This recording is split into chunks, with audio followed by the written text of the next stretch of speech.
Hey guys, welcome back to the channel. And this is how do I stop iCloud photos going to my new phone. So, first thing that you will do is simply go through the settings. And here on the settings, just simply select your name at the top. And from here, you should be able to see here iCloud.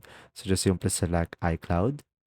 And now from here, guys, you should be able to see here photos. So just simply select photos over here. And now from here, guys, just simply turn this off in order for you to stop iCloud photos from syncing. And just simply select stop updating and turn off. And as you can see, it will be turning off. And just simply wait for the iPhone to turn it off. And there you go. I hope this video helped you understand more. If you do, leave a like, and if you have any questions, just simply go ahead and comment down below. And thanks for watching, guys. See ya.